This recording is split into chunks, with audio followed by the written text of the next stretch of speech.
Hello, everyone. Have a great pleasure of sitting here with Matt Diamante, and he is an SEO website design expert. He's also the genius behind heyTony, digital marketing agency here in Hamilton. He is an author, influencer, and all-around good human. Welcome to Local Grit. Yeah, thank you for having me. This is fantastic and quite the intro, I might add. Well, I found you from someone who I was advising years ago, and we'll get into that a little bit later. But it was just like you have a good presence. I've seen you speaking. I've seen you, so I just I just admire everything that you do. I think it's really fantastic. So to get Uh, started, why don't you just tell people how how how Hey Tony got started, and the obvious question, why Hey Tony as the name for the agency? yeah. Okay, so I actually started this agency by accident. It wasn't like a purposeful thing. I was freelancing for a bunch of clients, and I eventually just had too many, and it was a referral only thing at the time. So I was doing great work for people, and I was doing it long enough that if you do anything long enough, you become that person. Mhm. Right, you like, people know you as that person. Like, if you're a musician in a band, it's like, if you do that longer than everybody else, it's like, well, yeah, that person's a musician. I I'm was the like the guitar. SEO or the Yeah, marketing guy. I was the guitar guy for years. Right, exactly. So, with that in mind, like, I just had too many clients, and I was working like 14 hours a day, and I'm like, this is not sustainable. So I hired somebody to help me, and I was like, I need a name for this company. And I was like, I don't want it to be like Diamante Digital or Matt Mhm. Marketing or anything like that. I want it to be a more unique name that people kind of question a little bit. So when I was trying to come up with a name for the agency, I was just thinking about all these situations I had been in, or like, any memories, anything that I could pull from. And one of them was, I was walking down the street in Toronto, and I overheard these two like big burly, like those strong construction guys, right? Their arms are like the size of my thighs. Um, I overheard two of them talking, and the one guy goes, "Hey Tony, you always know how to put a smile on my face." And I just thought, I was like, what a genuine expression of emotion you would not expect from that person. Yeah. And like, the kind of like subtext that I got from it was like, hey man, you put a smile on my face, you make me happy, you brighten up my day, that kind of thing. And it was that kind of transparency and feeling that I wanted my agency to have with everybody it touches, including like the team, people on social media, which I hadn't posted on social media at this point, but or our clients. Like, let's all be transparent. Let's put smiles on each other's faces. That's Mhm. the goal. Yeah, I mean that's such a simple goal, and funnily enough, it has really nothing to do with about your skills. It was just about the outcome, and I think a lot of people forget that when they start their businesses, they always think of them and not who they're serving. It's definitely comes through. Like as I said, I was advising a client I think 3 years ago, and she had mentioned your site, and I went there, and just one of the things that I noticed is that, and again, it comes through, is that your content is like so focused and free on your blog posts, because people will do a blog post and you look at it and it's like, oh, that was from 2010, and they haven't updated it since then. But you like get into SEA, SEM, SEO, how to choose the difference, what's better, F pattern, website design. Like this is very granular stuff. How do you come up with Yeah. these ideas? Where does that creativity come from? So I'm not actually coming up with the ideas. So I have a team now. We're about 18 of us, which is insane. If you think about payroll for 18 people, it's not the amount of money I ever thought I would be spending, but here we are. So I have my team going through, and I think we're publishing 2 to 3 blog posts per week. And the way that we come up with ideas, and we do the same thing for our clients, and it's the same stuff that I talk about on social media, is you need to answer questions or basically solve problems that people have. Right. So we always start with keyword research. We don't just write a piece of content to write a piece of content. Hmm. We go into SEMrush or whatever keyword research tool somebody wants to use. We go in there and we look for keywords related to the business that we can talk about. And that's where we start. We just look for really easy keywords. So if you're talking about F pattern design, that is such a specific keyword that probably not a lot of people are talking about, Right.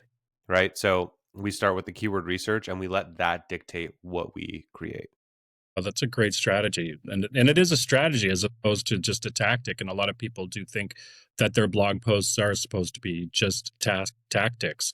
Um, so I mean, you take this free stuff to a whole new level, which is something that was. I mean, I remember that in the early 2010s, people are like, "Give your expertise away for free." As I said, you've taken it so far. Do you find that that's lost now from experts? Do you find people pulling back more now that in marketing as opposed to giving more? I feel like people are apprehensive to give away for free because they're like, well, what's somebody going to pay me for if I give everything away for free? And let me tell you, people will pay you and they'll pay you handsomely if you give stuff away for free. Right. And I'm not talking about like giving away your service for free or anything like that. I'm No. talking about give away the information, teach somebody how to do the thing that you do.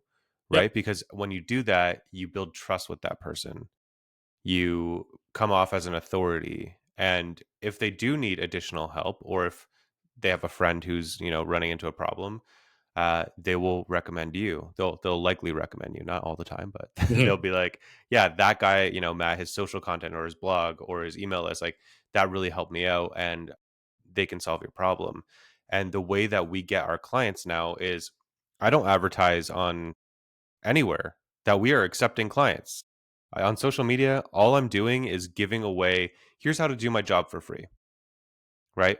And we get 5 to 10 inquiries per day, right? So I had to hire a salesperson to field all those calls because I was doing that. I was creating the Yeah. social content, I was doing all the calls, I was putting out the contracts, like making the contracts, make sure all the invoices were paid, running an agency, doing doing all this stuff. And I'm like, I can't do that. But Mhm. um, so give away, like I think it was Alex Hermosi or something, Yeah. said give away for free what other people charge for.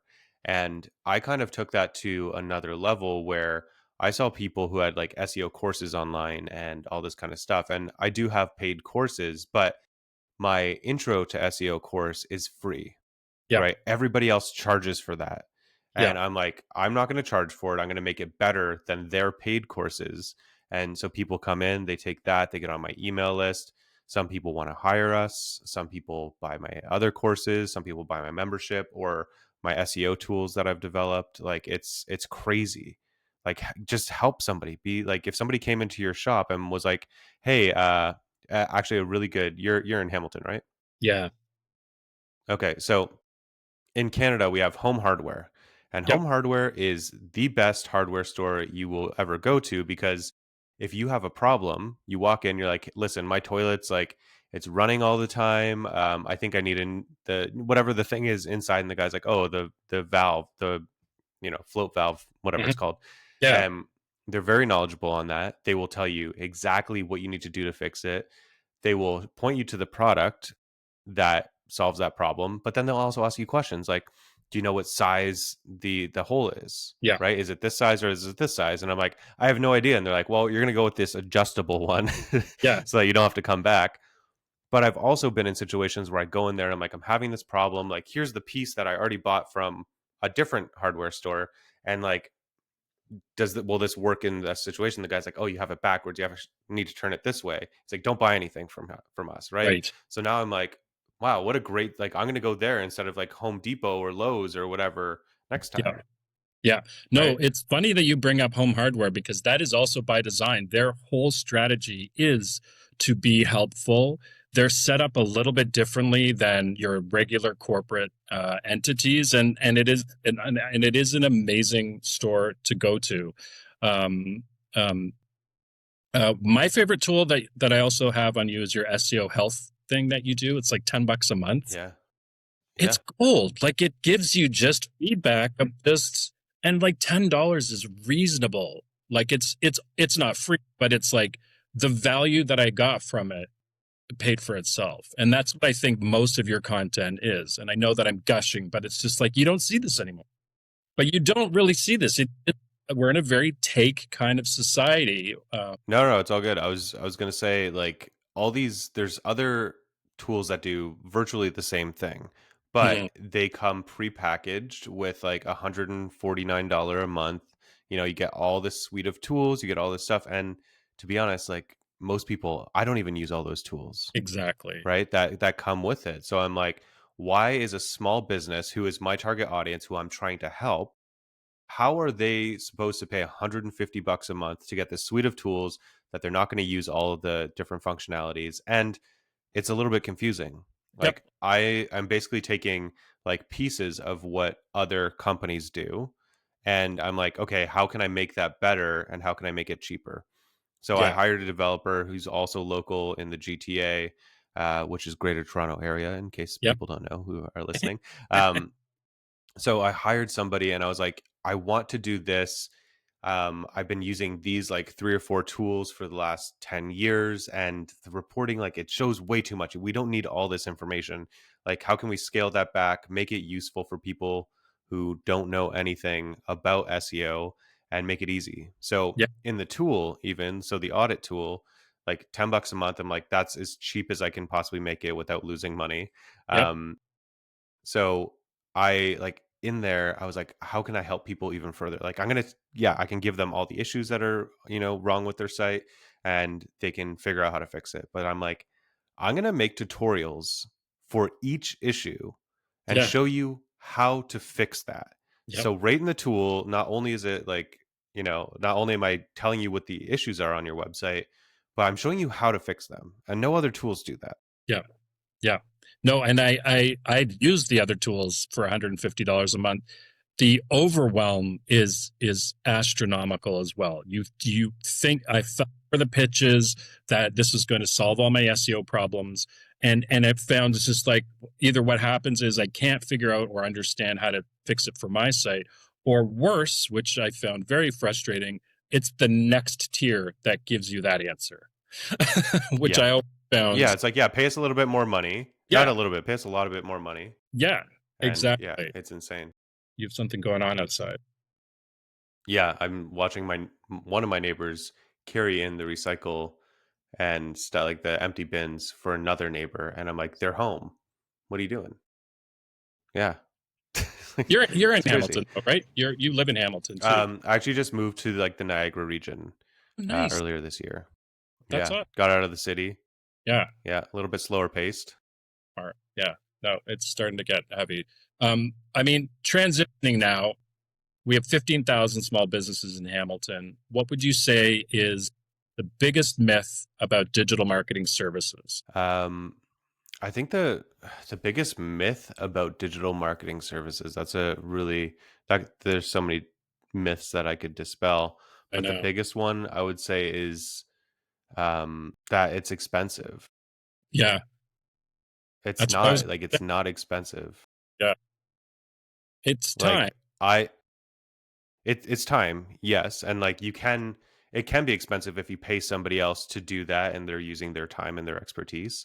Absolutely. And like that's what we do for our clients. But like for my own business, like I the only time I spend money on ads is when I'm doing some kind of sale.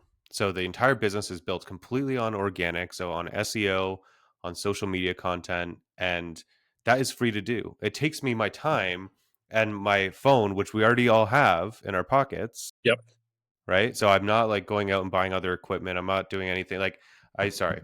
Let me caveat that with saying, like, I do have these like DJI microphones, but I didn't get those until I had like 200,000 followers.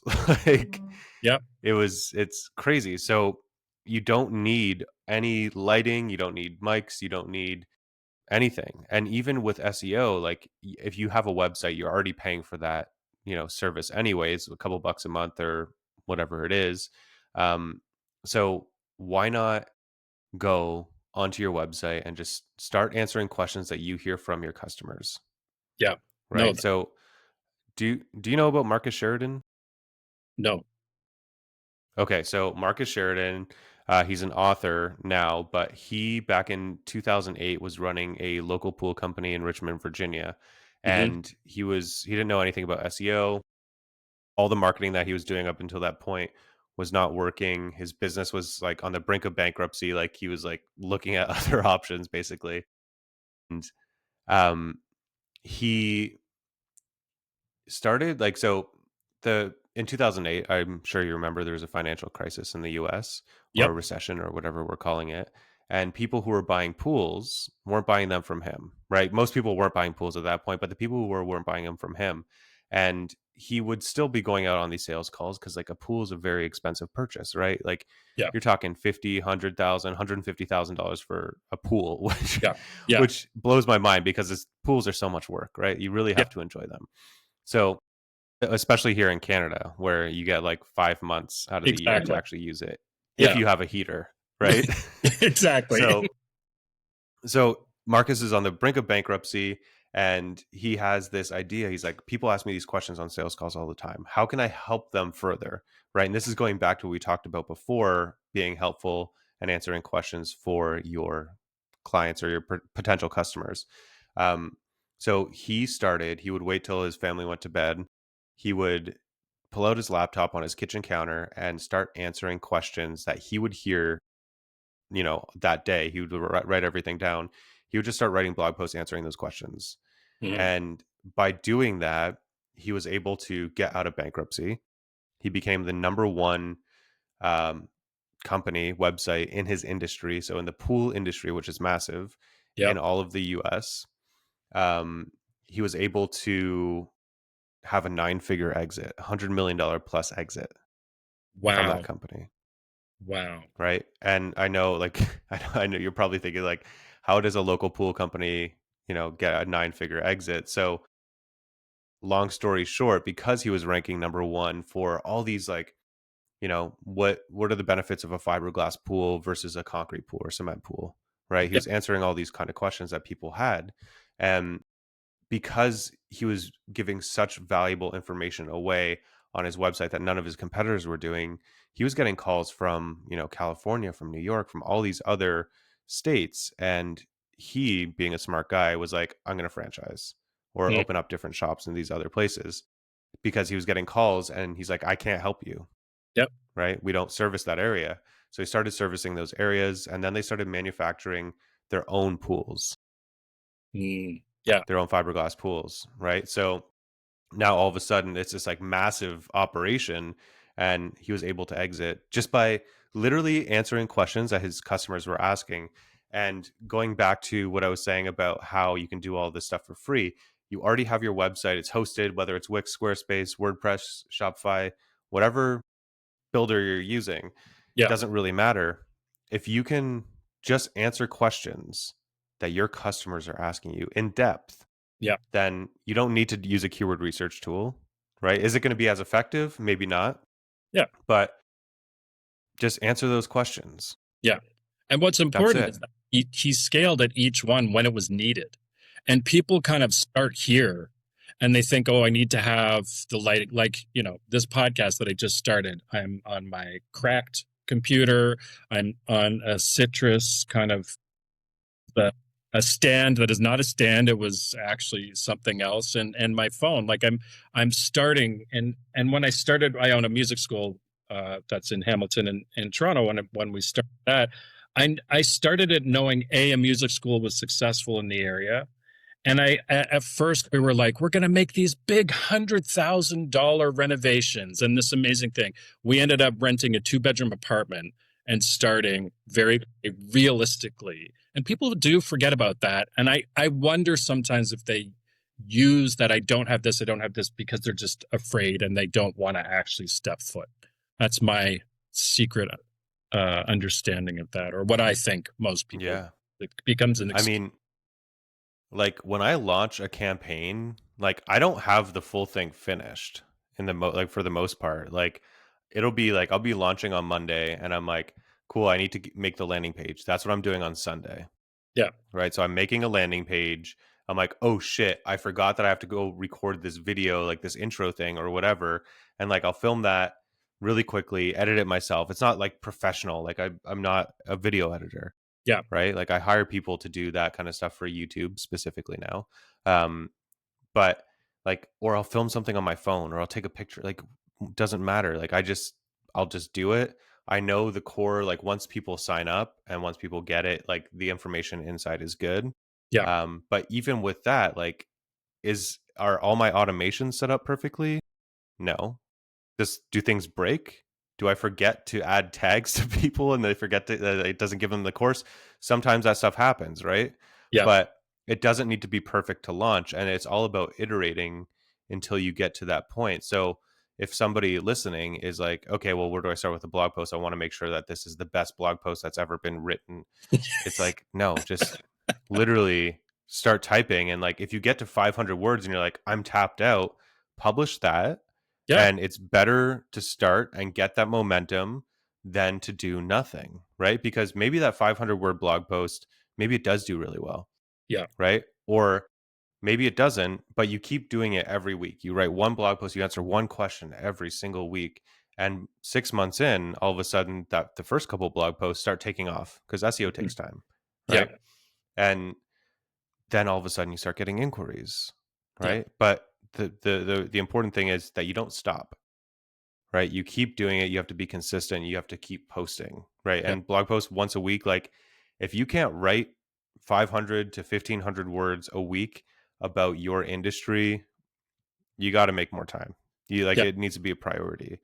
And the same goes with social content. Like so back in 2023, like January 2023, my business was really struggling. Like I was referral only. I didn't know if I was getting clients or losing clients. I had to hire more expensive freelancers because I couldn't hire somebody full time because I didn't know if I was going to have that work. Right. Um, so I had like it was me and two other people on the team. That was like legit the whole team in 2023. Yeah. Um, and so I read two books. One was Jab, Jab, Jab, Right Hook by Gary Vee. And the Hmm. other one was The One Thing by Gary Keller and Jay Pappison. Both great. And Both great books. yeah, Yeah. fantastic. If anybody listening hasn't read those, like Yeah. definitely like highly recommend. They changed my life. So the Jab, Jab, Jab, Right Hook is all about social media, on how it's free, on how basically you're stupid if you don't do it. And so I read that and I was like, well, I'm not doing social media and like I do feel pretty stupid. And then the one thing was like, what is one thing you can do every single day that will help you achieve your goal, right? Whether it's like a 1 year, 5 year, 10 year goal, like one small thing, incremental thing that will contribute to that. Hmm. And with that, I was like, okay, well, combining those two things, one thing I can do every day is post a video on social media. So I Yeah. did that for 3 months and I'd committed to doing it for a year. I'm like, I'm going to do this every single day for a year. And I'm either going to prove these guys right, that this stuff works, or I'm going to Yep. prove them wrong. Right. And if I prove them wrong, great, good for me. You know, I have that feather in my cap, whatever you want to say. But if I prove Open them right, another book. there's only upside. Yeah. So 3 months in, I like posted every day. So I had like 90 videos or something, and nothing was doing well. Right. I Yeah. was like in that 200 view jail where the algorithms aren't really pushing your content out to people. Hmm. And if you go back and look, like all those videos are still there. It's not great content. Yeah. I didn't really know what I was doing. I hadn't even used Instagram or Facebook or TikTok in like 5 years, right? I got completely off social media and wasn't using it. I didn't understand it. I thought, oh my God, what was it called? IGTV. I Oh thought yeah. that was still a thing. And Right. then I'm like, what the hell's a reel? Yeah. So I had to like learn all of this stuff, and you learn by doing, right? And spending time with the platforms. So I posted 90 videos, in 3 months. And then I was like, I'm not getting enough data, right? I see other people on here saying you can post 3 times, you can post 5 times a day.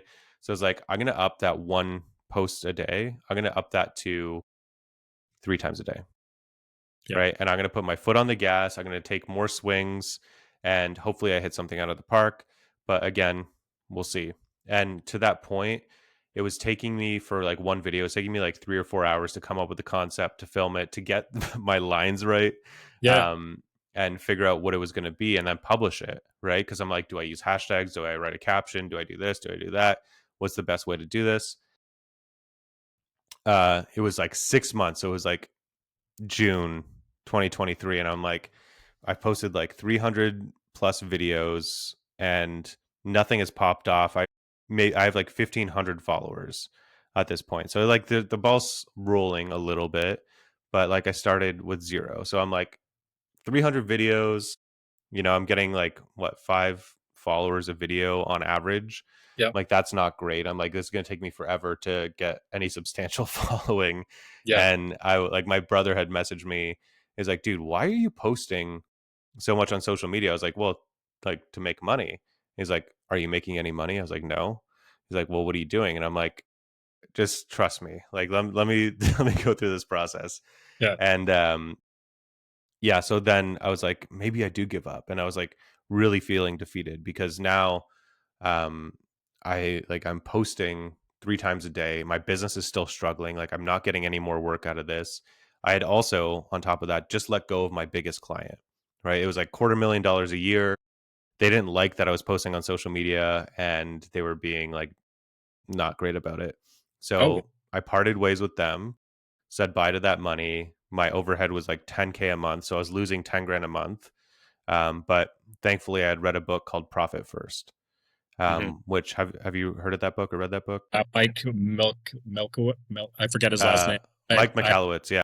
Calowitz. Yeah, I've read that one, and then he has another one about an apple or something that was also really The good. Pumpkin Plan. Yes, yes, Yeah. also really I, good. I've I've read all his books. They're No, fantastic. he's an amazing Um, but individual. yeah, like like his books are so I'm like every business owner should read all of his books because it's Yeah, invaluable. and But anyway, so I read he's very sorry. underrated. I find he's very underrated compared to the Tony Robbins and all of those bigger names. Yeah. But he gives more value to a lot of people, in my opinion, and yours too. Yeah, Yeah, 100%. So, I'd read that book, Profit First, and I had like over the previous year, I was like saving some cash, right? Because I'm like, I need an emergency fund. I need like 3 months of payroll, of expenses, of all this kind of stuff. So I was saving that, which also gave me, the gumption, the guts to let go of that big client and say bye to all that money, yeah, and kind of risk it all. But anyway, so in June, I'm like, man, like I'm almost depleted, right? mhm, Like we still have clients, we're still doing work, but I'm losing money every month. I'm like, this yeah, is not great. yeah, So I was like, maybe I give up, maybe I try something else. But then I'm like, no, you committed to doing this for a year. You're gonna do it for a year. So about a week after that, I had my first video go viral. So it got like 1 million views, which to wow, me, I'm like, I was used to like 300 or 400 views, like yeah, nothing like substantial. And then I was like, whoa, okay, 1 million views, crazy. Like, how did that happen? What was that video about? What was I doing in the video? What did I sound like? What was the topic? Right? Was I using like a different hook at the beginning that was, and I didn't really know anything about hooks, which is like the first 3 to 5 seconds of the video, keeping people watching. yeah, And I was like, okay, so I need to do I need to do something similar to that. So I kept trying to iterate on the thing that worked. yeah, And a week later, I had another video get 1 million views. So I went from 1,500 followers to 15,000 followers in a week. And I was wow, like, okay, that's it. yeah, I've officially made it. yeah, This is great. nice, Um, and and then by the end of 2023, I had like 100,000 followers because more stuff kept going viral, right? yeah, Because I kind of figured it out at the time. right, And then I was like, well, I guess I'm stuck now. I have to post every single day for the rest of my life. yeah, And it's fun. Some days it's frustrating, but I don't batch any content because if something does really well, I'm like, I'm gonna do more stuff like that, right? And if you batch it, then you're like waiting a month or waiting a week or whatever. I don't like the lag time of that. right, right. Yeah, I mean, it's what I tell people when with guitar, you've got to practice, and you're not going Yeah, to get good by practicing today. You're going to get good by continually doing the same thing. I would argue that those all those failure videos are were needed in order to get to that winning video. Um, 100%. yeah, and I did a similar thing, but I did it for way longer. I'm going every day for a month, and I did it every day for a month. And I think I just made it too complicated, and I only got 6 followers from it. And I did give up on social media, but I have this new kind of resurgence that I need to just get out there and be there and put in the steps that are needed to get to the next level. So it's great because I mean that was my next question is was it a strategy? But it was kind of like you felt your way around, but it it a strategy kind of showed itself to you. Is that would that be accurate to say? Because you took something that was successful and then reduplicated it. Yeah, like that is the strategy for literally all marketing or like anything in life. Like if you find something that works, you're Really? like do more of that thing, Yeah, it's very right? Like even with guitar, you're like, "Oh, like I can memorize this in this way if I, attach it to the scale that I already know or the chords or, whatever it might be." yeah So, it's like, "Okay, that works. I'm going to use that and keep doing more of that." yeah yeah definitely. So my strategy, like, honestly, is brute force, right? Like, I'm going to crack the code by trying it as many times as I possibly can. And And did you think eventually, about I'm that? going to crack it. Yeah, did you think about that What's that? as you were producing videos? You're like, "Oh, I'll try this," or was it just you're just gonna, I'm just gonna If you, continue on this one theme and then this theme. Was there any of that type of like, yeah. So when I was posting one time a day, it was very much like, oh, that's not going to be good. Right. And then you would think about it more and more and be like, oh, maybe it is good. Maybe it's not good. Then you think about like 10 ideas instead of executing on one. And then you put something out and it's still not good. But when I was doing 3 times a day, I was like, "Oh, I can put out, like, 3 shitty ideas today if I need to." Like, 1 might be a good idea, right? yeah, Obviously, I'm not trying to make shitty ideas, but 3 videos that are not gonna perform. yeah, And maybe one of them performs or, maybe tomorrow one of those 3 performs. And it's not about hitting it out of the park every time. Like, if you watch baseball or if you know anything about baseball, those guys aren't hitting home runs, grand slams every single time. yeah, Like, sometimes they get to first. Sometimes they strike out. They strike yep, out a lot, yeah, right? So it's like that is the same thing with social content, with blog posts. Like, when we are doing SEO for our clients, like, we're publishing 8 pieces of content per month. mm, And not all of those pieces of content get traffic. And that's fine because they serve other purposes as well. They're still helpful content. But yeah, by publishing like a larger volume to a point, right? If we publish 100 blog posts a month, that would be very bad, mhm, because Google would look at that and be like, "Well, this is clearly AI generated. It's slop. It's not actually helpful. There's no new information here." yeah, But if we can do 2 a week, that is like quality, high quality, helpful content that is solving somebody's problem. We're taking more swings in that way. So by doing 8 blog posts per month, maybe one of them pops off, right? yep, And our clients get a ton of traffic from that. And then that helps them, rank for other pages, other keywords, all this kind of stuff because they develop more trust with Google. And kind of in a similar way, like with social media, you have to be posting a lot more frequency. Like if you're trying to really grow 2 to 3 times a day, is how often you should be posting every day, wow, yeah. I mean, Wayne Gretzky says you miss 100% of the shots you don't take, so you do 100%.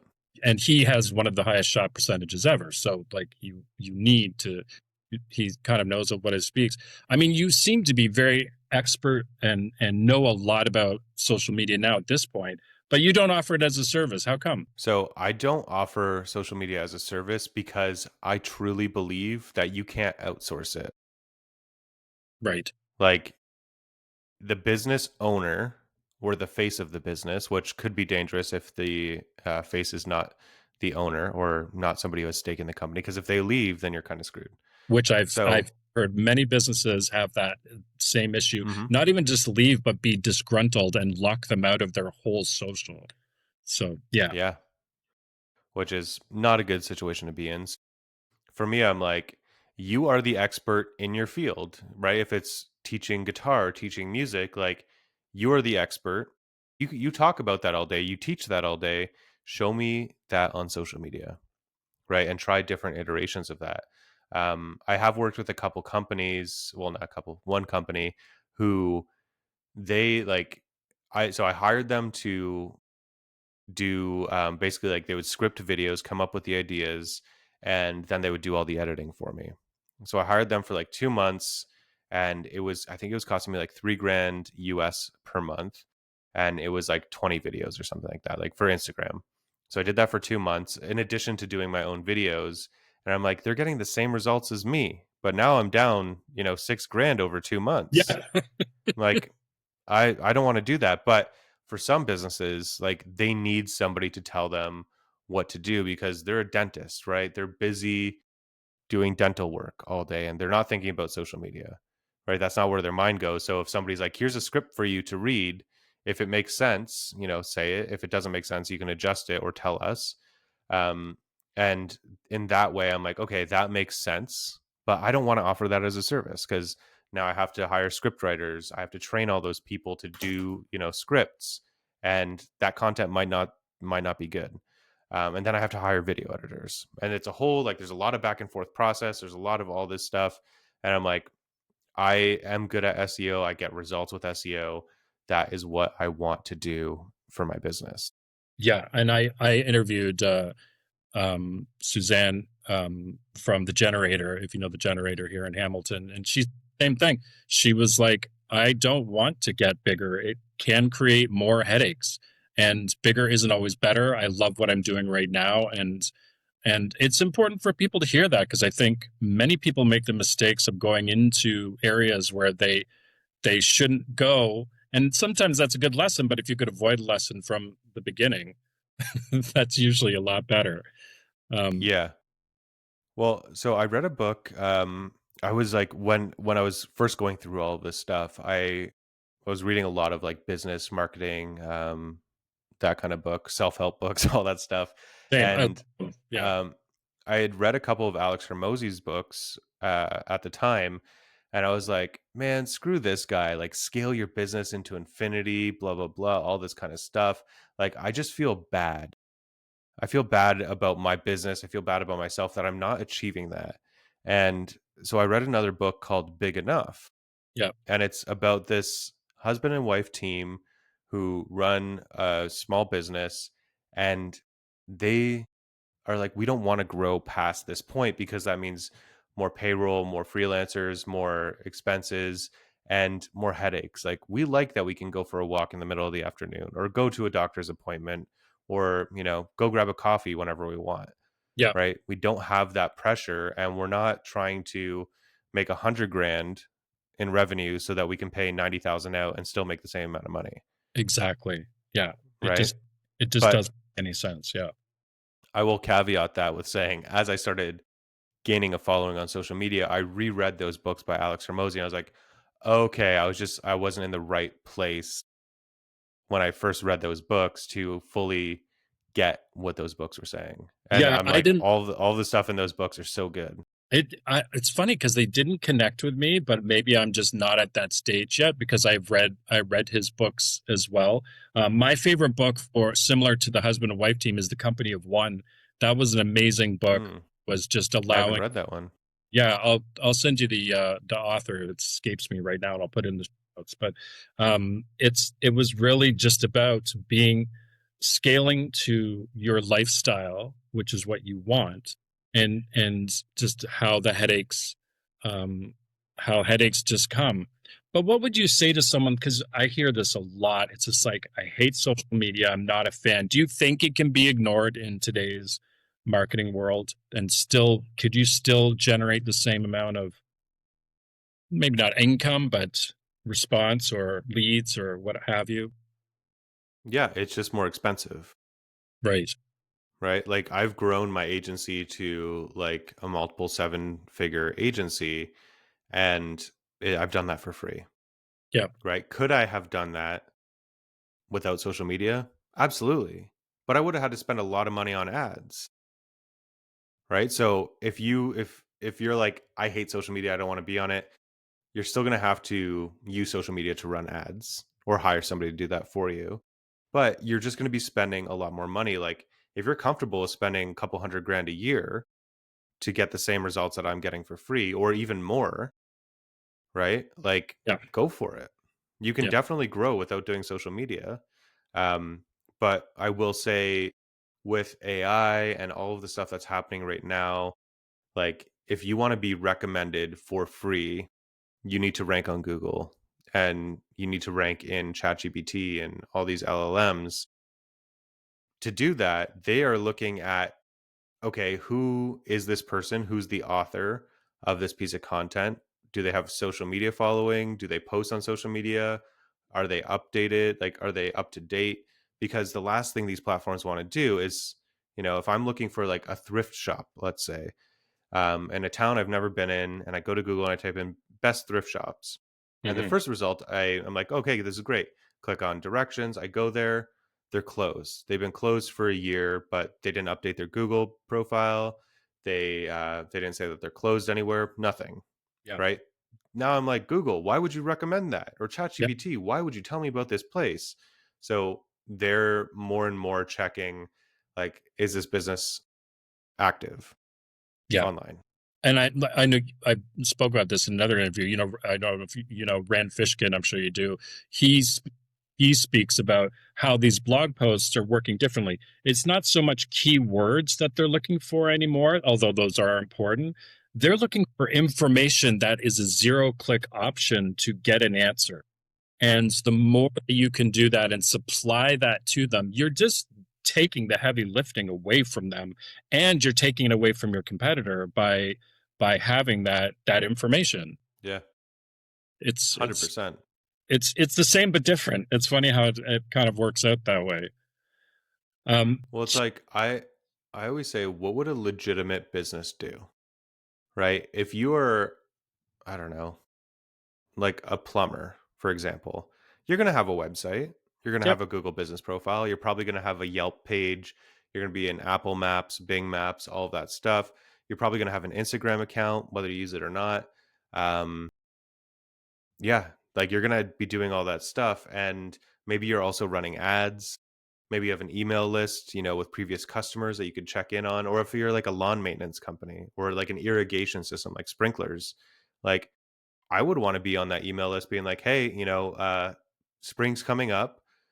Once the temperature hits above zero or whatever, you're going to have to book an appointment to get your sprinklers turned on.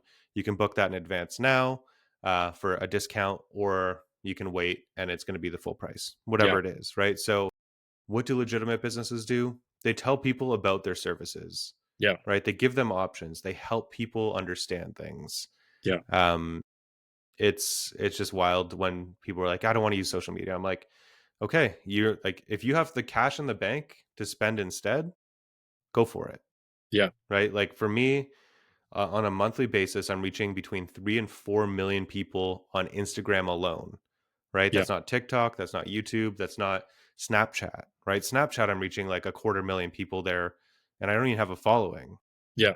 right? Well, So I'm like, if you want to get those kind of numbers with ads, you're spending like a couple hundred grand, yeah.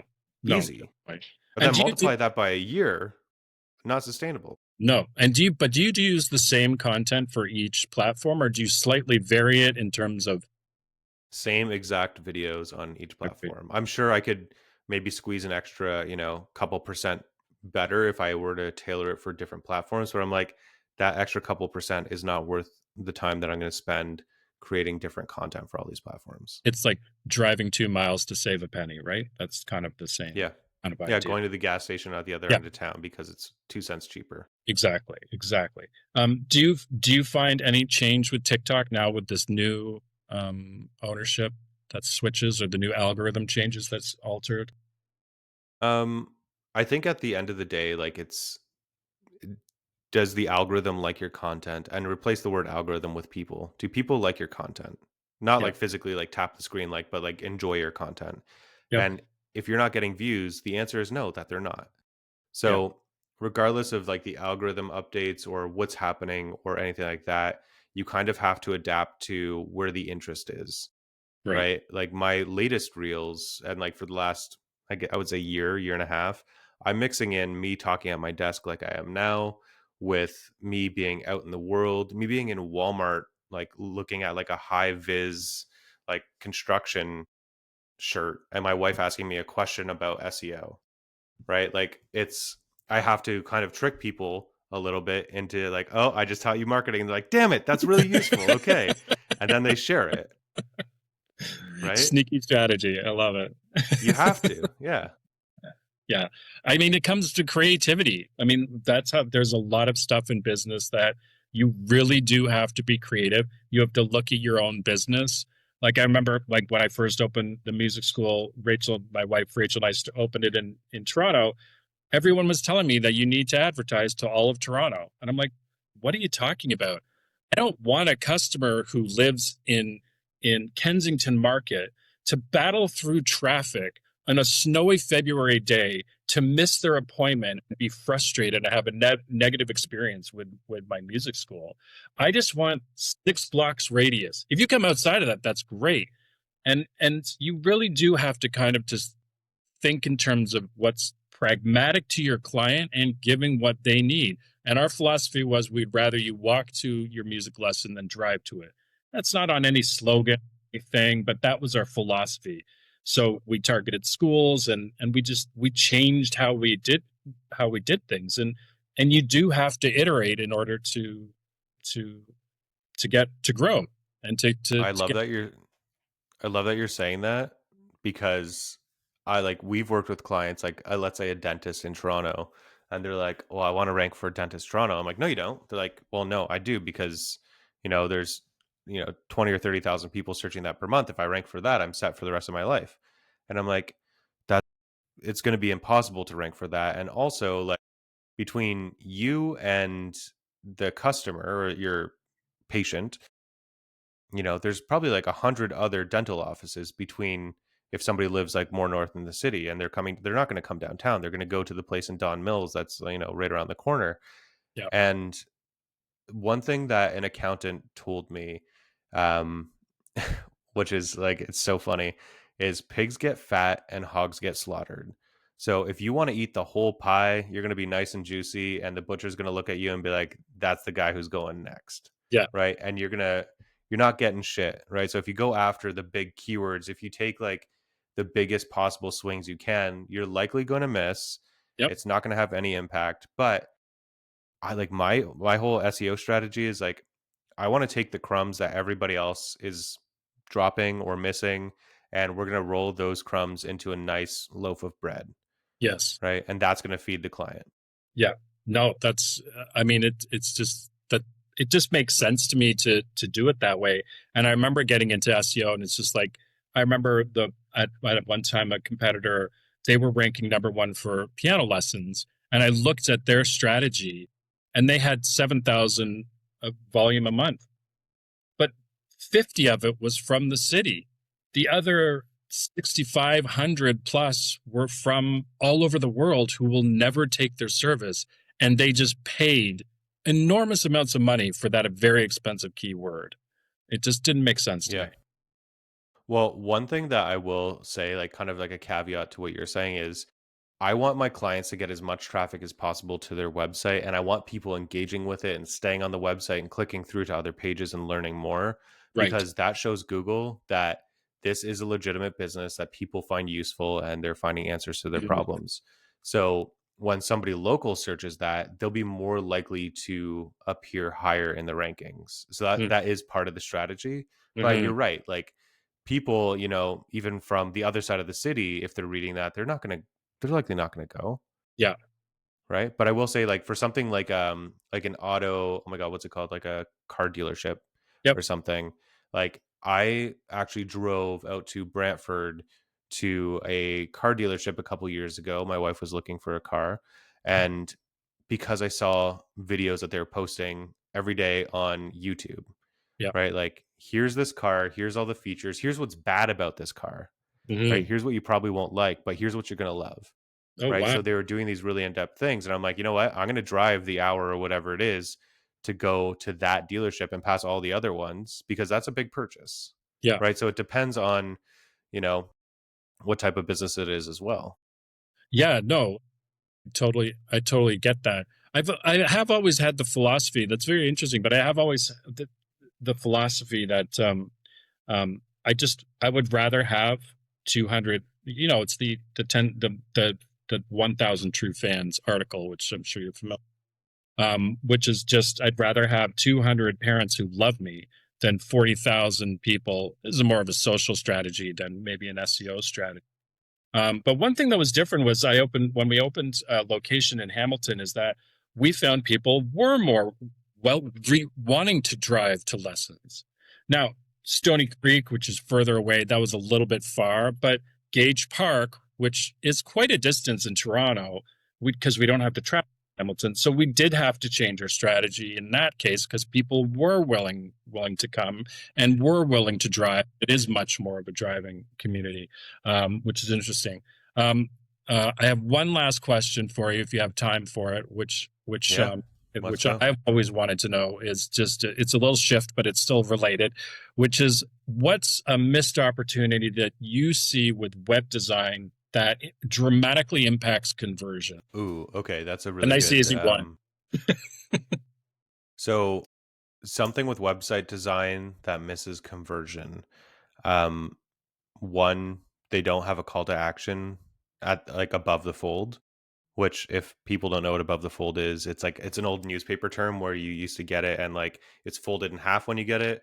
The top half, that is above the fold. That's usually what sells the newspaper, Yeah, right? On your website, same thing. Before you scroll down anywhere on mobile, on desktop, there should be, like, if you're a dentist, I want to see your hours of operation. I want to see a phone number that I can click and call. I want to see an email address, and I want to see a booking form, yeah, or a link to a booking form, I should say. That's a lot to put all up there. But if you can show me all that info, I don't need the rest of the information on the page, no, right? Like the, I think the biggest thing is like making people scroll down a page to buy yeah, or to sign up or to book an appointment. Like, give me that information that I'm looking for right there, and make sure it's on every page, yeah, yeah. somewhere on every page. I find a non-clickable phone number, as ridiculous as it is, it frustrates the heck out of me. And it sounds so silly, but it's just like, I want to contact you. Like, I'm at that moment of purchase, and you've put this barrier for me to get there. It's like, take that barrier away. And I've always said, make your phone numbers clickable. And if the business owner doesn't know how to do it, I'm like, like, I need to do it for them, because it's so Yeah. frustrating to Well, simple. another thing is like people get obsessed over small things on a website. Like, oh, the font is like, I want it like a point size bigger, or like a point size smaller, or I want the spacing to be this or whatever. Or like, Yeah, I don't want it to be black, but I want it to be like EA hex code. And you're like, was like, man, it doesn't matter. I've built pages that are, they go against all the website design, everything. It's just a big long page that's like, here's what you get, here's this thing.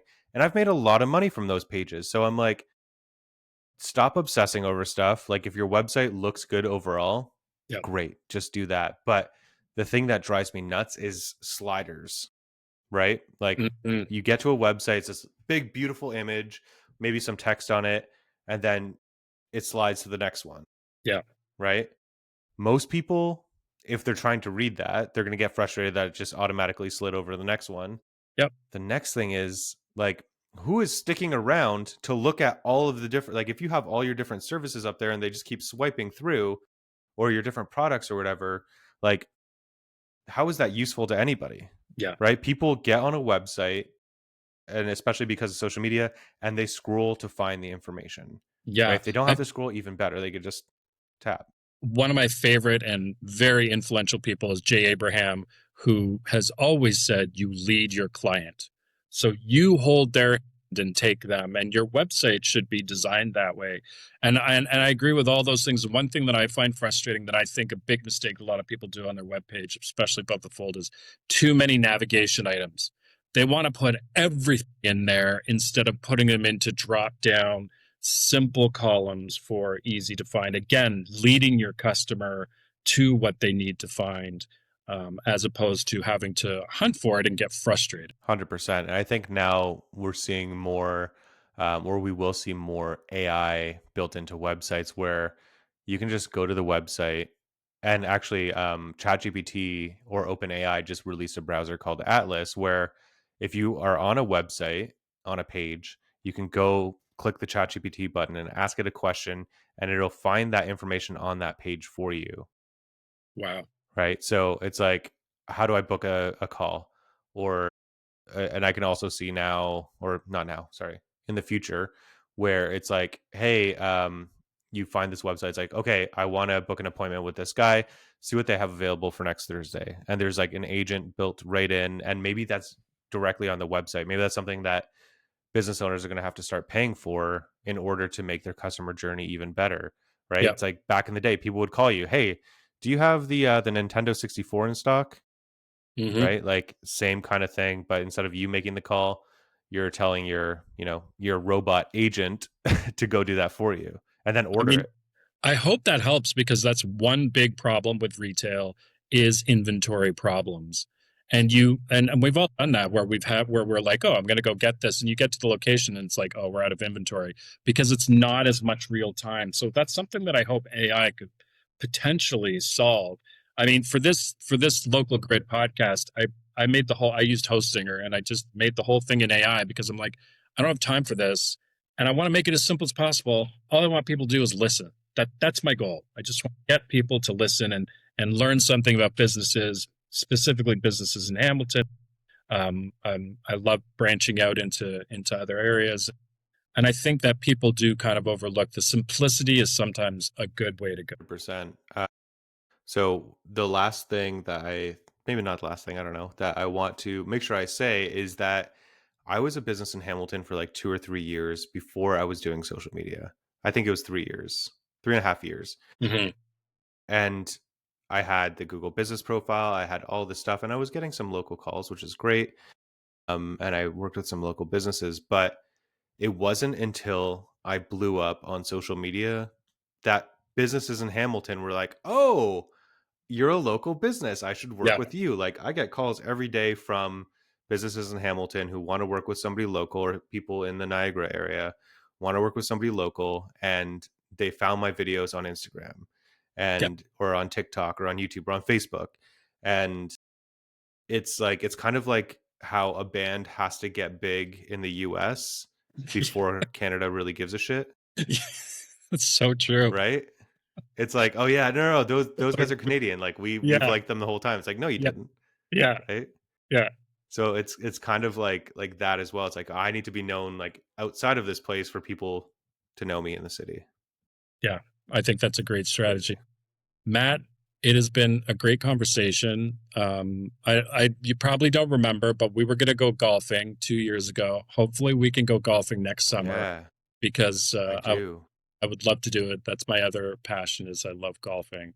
And you're in the Niagara area, and there's some great courses out there. I don't know if you got out this year, but um, I got out like the first 6 weeks. I think I golfed like 12 times, and then I didn't golf for like 2 months. I just stopped. I forgot about it, and then I was like, oh shit, the season's almost over. And then I played a couple more rounds, but it just yeah, yeah, but we'll definitely have to go either at let's do Chinook it. out by you.